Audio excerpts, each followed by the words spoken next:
When I opened my eyes, I was in a dark room. My hands were tied, and the only sound I could hear was girls crying. That day, I was supposed to travel from school to visit my brother in another university. I woke up early, packed my small bag, and told my roommate I'll be back by Sunday. At the park, I saw a bus going my way. The driver looked normal, the passengers looked calm. I even smiled at a girl sitting beside me. But then something felt strange. The driver missed a turn. When I asked, he said, "Don't worry, shortcut." The way he said shortcut made my heart skip. Minutes later, everything went blank. When I woke up, my head was pounding, my phone was gone, and I was lying on the cold floor. I looked around, there was girls. Some were chained to the wall, some were just staring into space, like they had given up on life. One girl, her eyes swollen, came closer and whispered, "Don't cry, you'll get used to it." I asked, "Get used to what?" She looked down and said, "This is where they keep us before they take us away." I wanted to scream, but my voice failed me. Then, a tall man walked in, muscular, with a scar across his face. He pointed at me and said, "New girl, come here." And then another man stepped inside. When I looked at him, my blood ran cold. It was Tunde, my ex-boyfriend. He looked at me straight in the eyes and pretended not to know me. I froze. My heart was racing so loud, I thought everyone could hear it. Days passed.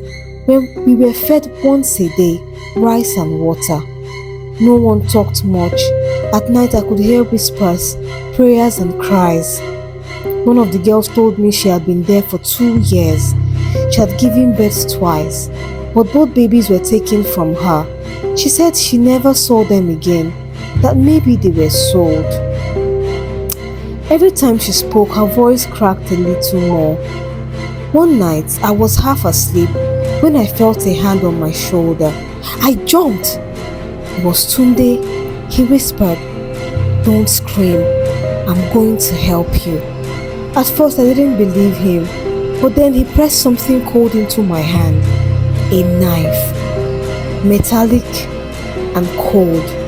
He said, "Tomorrow night, when you hear the generator stop, follow the sound of my steps." That night felt like forever.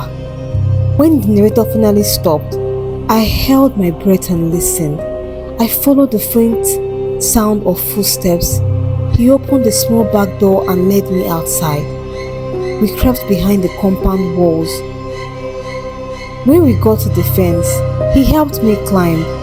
But before I could jump down completely, he climbed over too. Then he reached into his pocket and pulled out a black cloth. He tied around my eyes. "Don't remove it," he whispered.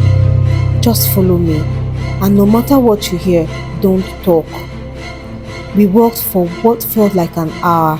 My legs were shaking. I could feel the cold wind hitting my face, but I didn't know where we were. Every few minutes I could hear him whisper, "Keep walking, just keep walking." Finally he stopped. The air smelled different, like the roadside with faint traces of fuel and dust. He held my hand one last time and said, "Count from 1 to 20. When you're done, remove the blindfold, then walk straight. Don't look back until you hear a vehicle." I started counting slowly, my heart thumping with every number.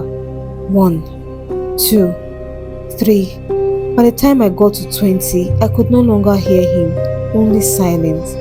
I removed the blindfold. I was standing in the middle of a narrow path, surrounded by trees. I kept walking, just like he said, and after a while, I heard it, the distant sound of a vehicle. I ran towards the road and waved down a car. The driver stopped. He saw my dirty clothes and swollen eyes, and without asking too many questions, he took me to the nearest police station. At the station, they asked me where I came from. I told them everything about the boss, the den, the girls, about him. But when they asked where the place was, I couldn't answer because I didn't know. I had no idea how to get back there. Sometimes I wish I knew. So those girls could be saved. So those babies could be found. But I only know the sound of their cries and the weight of that blindfold. I don't know where that road led me from, but I know where it left me, with memories I can never unsee and voices I can never forget.